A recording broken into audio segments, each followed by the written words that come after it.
vou concentrar, minha apresentação vai ser muito chata, porque é uma apresentação técnica sobre um setor da economia, portanto, sem fazer a brilhante apresentação da professora Vanessa e do professor Sartre, que colocam as grandes questões do modelo de desenvolvimento, do modelo do crescimento. No entanto, eu parto de uma situação de um setor.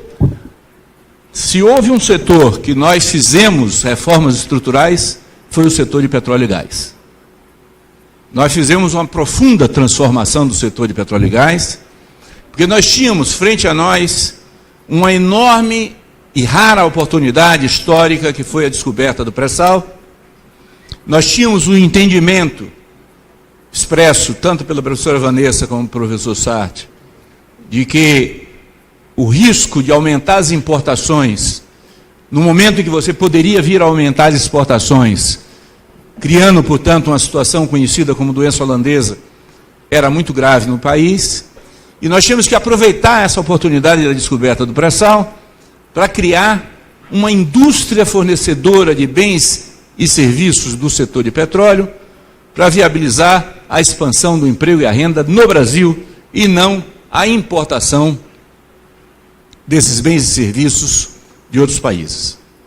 Nós tínhamos uma empresa, que era a Petrobras, âncora desse processo.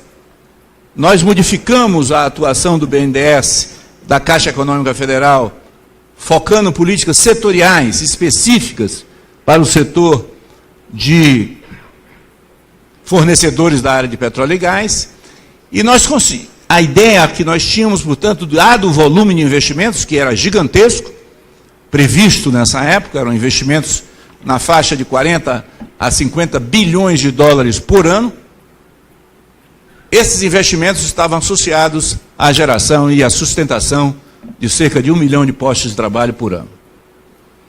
Esse modelo se estruturava, portanto, num fortalecimento dinâmico desse setor, sabendo que, inicialmente, esse setor teria custos mais altos do que os competidores internacionais.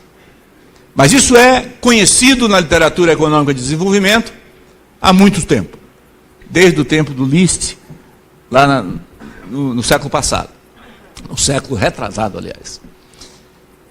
É necessário, portanto, uma curva de aprendizado e é necessário escala para que esse setor possa crescer e convergir o seu custo para custos internacionais.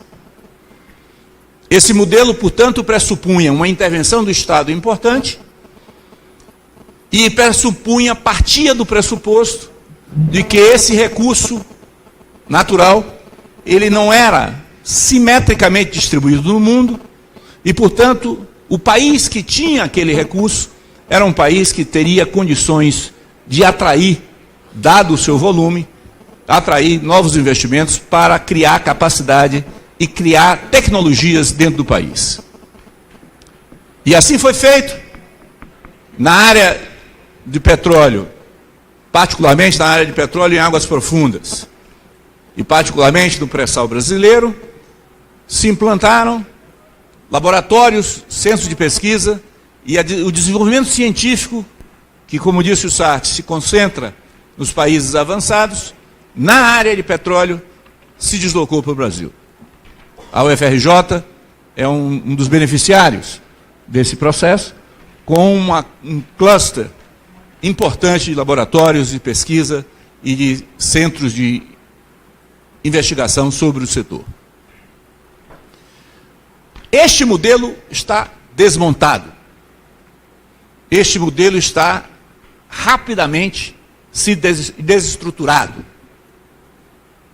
A Petrobras mudou sua estratégia, radicalizou a mudança do seu plano de negócio e foca-se numa visão financeira de curto prazo para enfrentar os problemas de curto prazo da gestão da sua dívida. O BNDES, que passou por uma discussão importante de ser um banco de desenvolvimento ou ser um banco de investimento, volta a ser um banco de investimento focado basicamente na suplementação do mercado secundário de dívida e, portanto, viabilizando a expansão de mais oportunidades rentistas no país.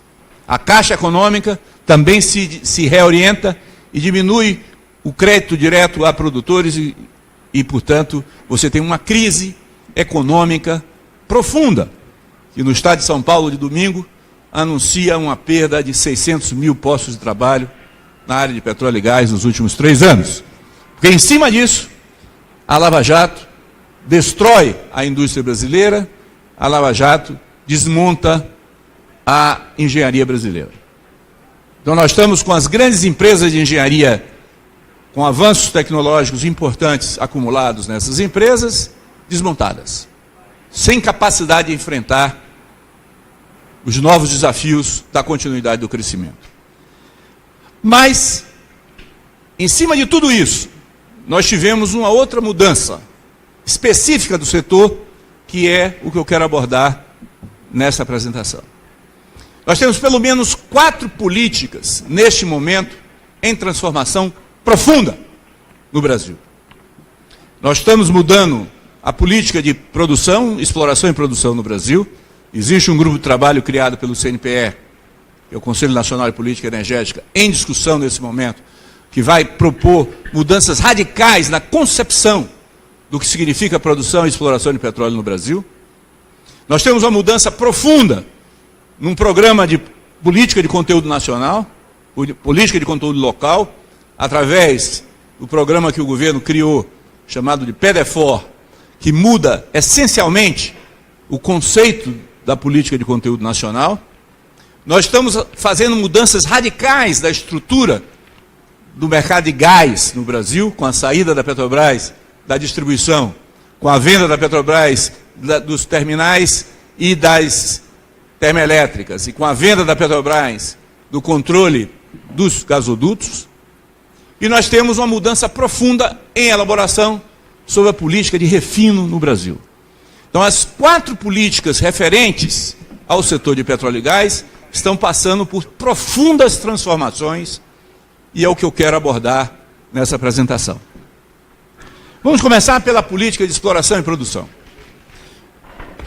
Essa política brasileira de exploração e produção, ela foi conceitualizada e está formalizada através da resolução 008 de 2003 do CNPE.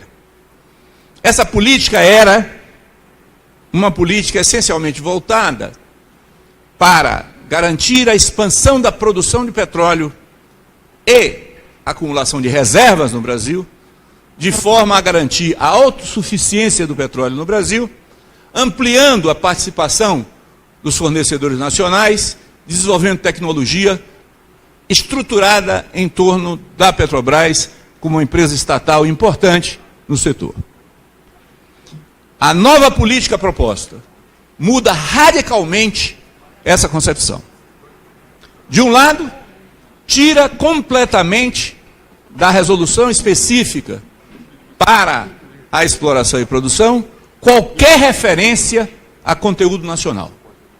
Ao contrário, substitui a ideia de conteúdo nacional pela necessidade de buscar produtos, serviços e equipamentos onde for mais barato, portanto, buscando uma solução de mercado para as petroleiras.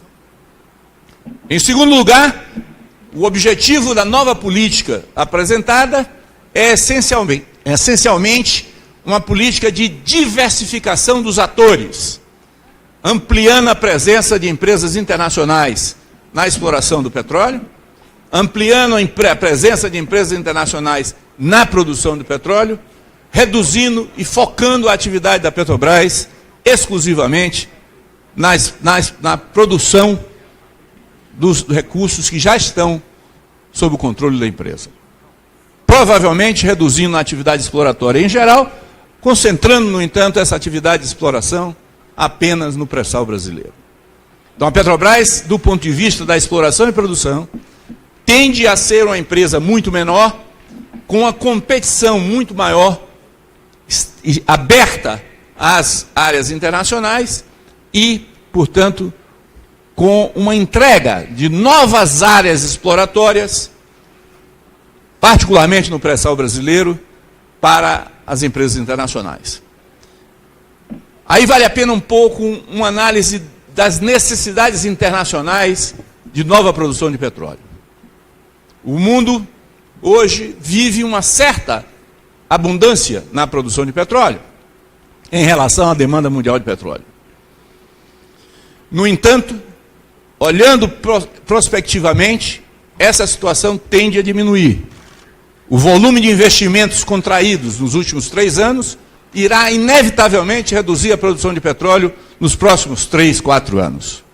Por outro lado, a expansão da produção americana de petróleo, que é extraordinária a partir de 2008, ela irá também começar a declinar, principalmente a partir de 2020.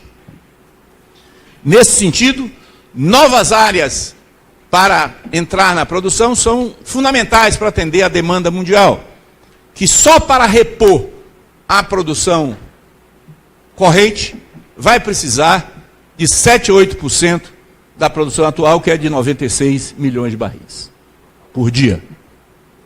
Portanto, você vai precisar de muito petróleo daqui para frente, e nesse horizonte, fora da OPEP, Brasil, Estados Unidos e Canadá são os 3 grandes países que vão contribuir com essa nova produção.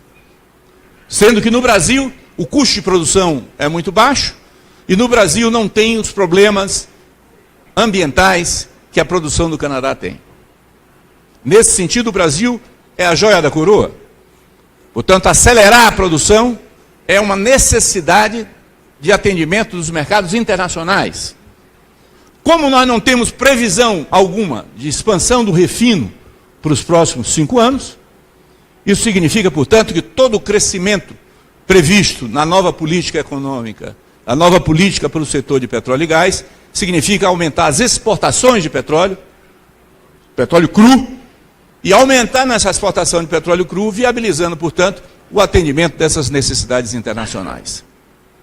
Aí volta-se, portanto, a um tema que foi fundamental na discussão do novo marco regulatório do petróleo do pré-sal brasileiro em 2010.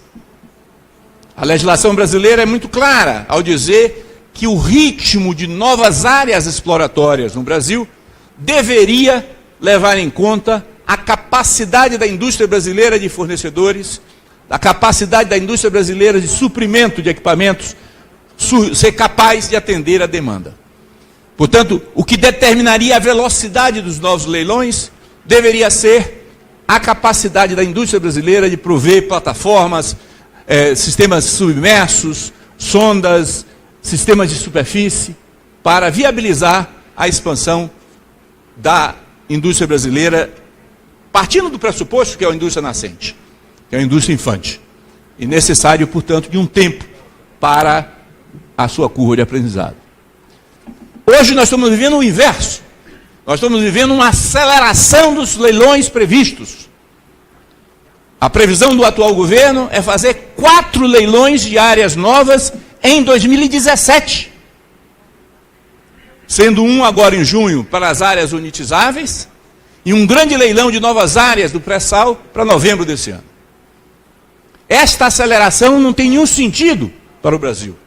Para mim, esse é o elemento chave da mudança da política que nós estamos vivendo. A aceleração das áreas exploratórias, que vão ter impacto sobre a produção somente daqui a 5, 6 anos, ela configura um novo quadro que provavelmente caracterizará um setor de petróleo e gás completamente diferente do que nós estamos vivendo nesse momento. Quando houve a quebra do monopólio e houve a abertura dos leilões, naquela época, uma grande parte das áreas conhecidas, chamada rodada zero, foram passadas para a Petrobras. E a Petrobras, até 2003, foi inibida na participação dos leilões. A partir de 2003, ao contrário, a Petrobras foi ativa e intensificou a sua participação nos leilões e ampliou as suas áreas de exploração no Brasil. Além disso, Em 2010 foi feito um novo tipo de contrato com a Petrobras, a chamada cessão onerosa, que permitiu à Petrobras adquirir o direito de produzir 5 bilhões de barris no pré-sal brasileiro, principalmente hoje nas áreas conhecidas como Búzios, que são a principal fonte de nova produção que a Petrobras vai ter nos próximos 5 anos. Na medida em que você acelera a exploração, você compromete o futuro. Você não vai afetar diretamente a produção no curto prazo. Porque aumentar a produção no curto prazo seria muito melhor se você enfrentasse as dificuldades de curto prazo da questão financeira da Petrobras.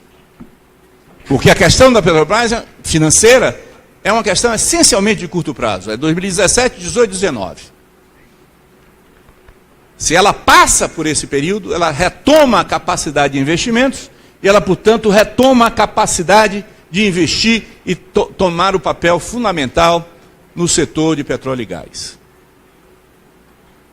Portanto, o que está sendo feito em termos de política de exploração e produção é, essencialmente, reduzir o papel da Petrobras, ampliar o papel do capital internacional, acelerar a produção de forma que pode até levar a um aumento da exploração e produção predatória, porque há também um conjunto de instrumentos voltados para extrair até a última gota dos reservatórios, ou seja, tecnicamente aumentar o fator de recuperação dos reservatórios em produção nesse momento, o que significa penalizar a Petrobras e forçar a Petrobras a voltar-se para a produção de utilização de tecnologias de recuperação secundária e recuperação terciária, que podem aumentar a produção de curto prazo, porém há uma margem menor do que em outras atividades.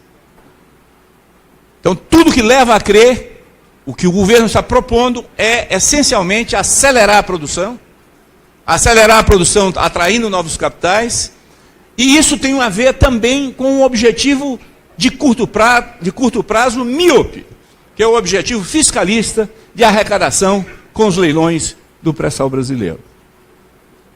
Na medida em que eles abrem os leilões e colocam bônus de entrada elevados, isso pode significar uma arrecadação tributária significativa em 2017. Mas ao fazer isto, do ponto de vista do tipo de contrato, que é o contrato de partilha de produção, nós vamos comprometer o futuro. Então, do ponto de vista da política de exploração e produção, eu só tenho 3 minutos, não vou poder falar muito sobre a outra, esse é o elemento fundamental.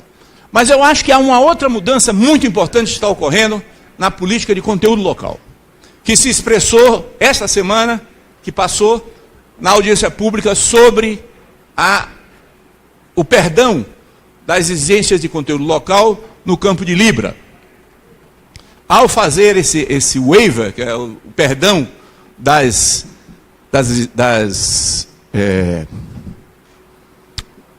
dos requisitos mínimos de conteúdo local, o governo também anunciou, e o governo também está em processo de implantação, novos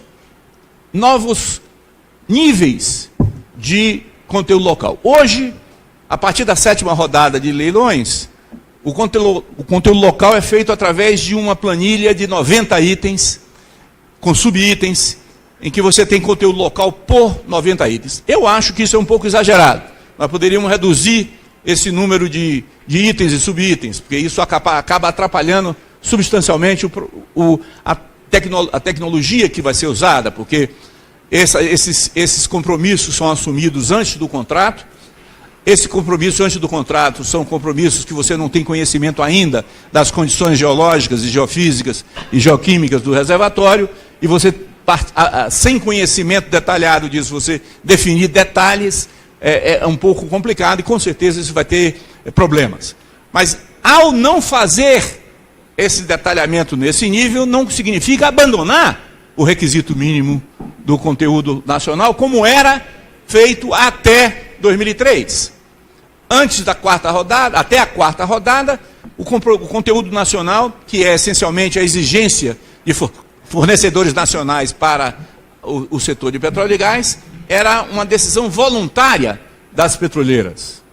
As petroleiras diziam voluntariamente quanto elas pretendiam atender o conteúdo nacional. A partir da 5ª rodada, torna-se isso um requisito mínimo obrigatório, e a partir da 7ª rodada você tem essa estrutura bem detalhada do conteúdo local. Isso está sendo abandonado. Hoje há uma redução significativa desse conteúdo. Nas áreas terrestres você baixa para 50%, tanto na etapa de exploração como na etapa de produção, e na área das áreas marítimas você varia de 18% a 35%, a depender de que fase de produção você tem no projeto. O fato é que você reduziu drasticamente as exigências de conteúdo nacional.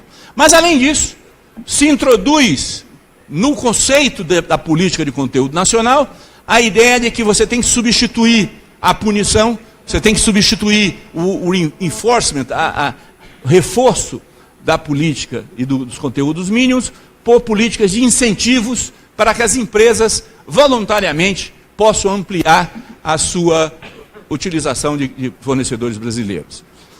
O conjunto de ideias, o conjunto de propostas que estão em discussão, ao meu ver, vão levar a retornar à política de conteúdo nacional que nós tínhamos em 2003, antes de 2003, que é essencialmente uma política voluntária, é uma política de busca de fornecimento no mercado internacional, que com a aceleração do processo de exploração no Brasil, com a diversificação de operadores, porque a Petrobras não é mais a operadora única, você vai ter multiplicidade de fornecedores, você vai ter multiplicidade de escolhas tecnológicas, e você vai ter claramente uma intensificação das importações de equipamentos e importações de bens e serviços, em linha contrária ao que o Sartre denuncia aqui para o conjunto da indústria brasileira.